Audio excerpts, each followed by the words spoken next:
નમસ્કાર. અત્યારના તાજેતરના સમયમાં જ્યારે પરીક્ષાનો માહોલ છે ત્યારે દરેક વાલીના મનમાં એક પ્રશ્ન હોય કે મારું બાળક કેટલા ટકા સાથે કયા વર્ગની અંદર એ ઉત્તીર્ણ થશે. બાળક એ ખીલે અને ખુલે. માર્કશીટ મજબૂત કરવા કરતાં સૌપ્રથમ આપણે આપણા બાળકની હાર્ટશીટને મજબૂત કરીએ તો પરિણામ ચોક્કસ મળશે જ. બાળકની અંદર વિશ્વાસ રાખીએ.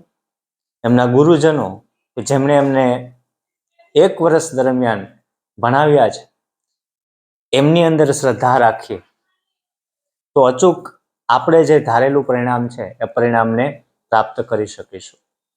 એક વખત એક વ્યક્તિ એક વૃક્ષની નીચે બેસી અને ભગવાનની પ્રાપ્તિ માટે થઈ અને પોતાની જિંદગીના 30 અમૂલ્ય વર્ષોને એમણે એમની અંદર ગાળી દીધા.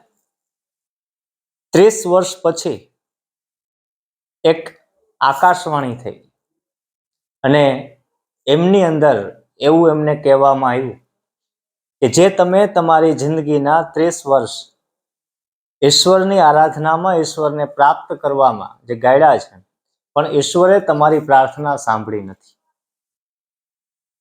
આ જોઈ અને એ વ્યક્તિ નાચવા લાગ્યો. એટલે આજુબાજુમાં ઉભેલા એમના જે શિષ્યો હતા એમને નવાઈ લાગી. સ્વાભાવિક છે કે આવી વાત સાંભળી અને દુઃખ થવું જોઈએ, પણ એમને દુઃખ ન થયું અને ખુશી થઈ. એટલે એમના એક શિષ્યએ એમને પૂછ્યું કે તમને દુઃખ ન થયું? તમે નૃત્ય કરવા લાગ્યા, આવું કેમ? ત્યારે એ વ્યક્તિએ જવાબ આપતા એવું કીધું કે મને દુઃખ એટલે નથી થયું કે ઈશ્વરને ખબર છે કે 30 વર્ષથી હું એમની અર્ચના કરું છું, એમની પૂજા કરું છું, હું એને પ્રાપ્ત કરવા માટે મથામણ કરું છું. બસ મારે આટલું જ જોઈતું હતું. આ નાનકડી વાર્તા છે ને એ આપણને અને આપણા બાળકને ખૂબ મોટો સંદેશ આપે છે કે આપણું બાળક જે વર્ગની અંદર છે ને એમને સધિયારો આપીએ, એને નાસીપાસ ન થવા દઈએ. એની ક્રિએટિવિટી છે એ ક્રિએટિવિટીને પ્રોત્સાહન આપીએ.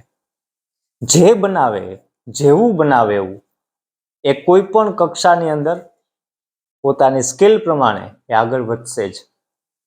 જો આપણે આપણા બાળકને પ્રોત્સાહન નહીં આપીએ તો બીજું કોણ આપશે?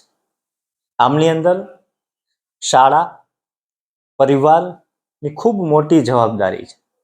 સારી સંસ્થાની અંદર, સ્કૂલની અંદર બેસાડવાથી આપણું બાળક હોશિયાર થાય એમાં કોઈ શંકાને સ્થાન નથી, પણ આપણી પણ ફરજ વાલી તરીકેની વધે છે એ નિયમિત એમને પૂછીએ કે બેટા આજે શું કર્યું, આજે શું હોમવર્ક આવ્યું.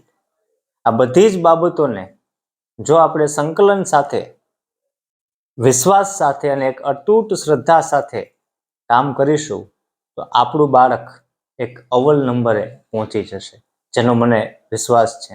અને આપ પણ અત્યારના આ ઉનાળાના સમયની અંદર આપનું અને આપના બાળકનું યોગ્ય રીતના માર્ગદર્શન કરી અને એને યોગ્ય ખોરાક, યોગ્ય પીણું આપશો, જેથી કરી અને પોતે આ વેકેશનનો જ્યારે સમયગાળો આવે છે ત્યારે એ વેકેશનને પણ પોતે ગુણવત્તાસભર બનાવી, જ્ઞાનસભર બનાવી અને આ જગતની અંદર, આ પૃથ્વીના નકશાની અંદર પોતે પોતાનું સ્થાન કંડારી રાખે એવી શુભેચ્છા. Best of luck. Thank you. અસ્તુ. જય હિન્દ, જય ભારત.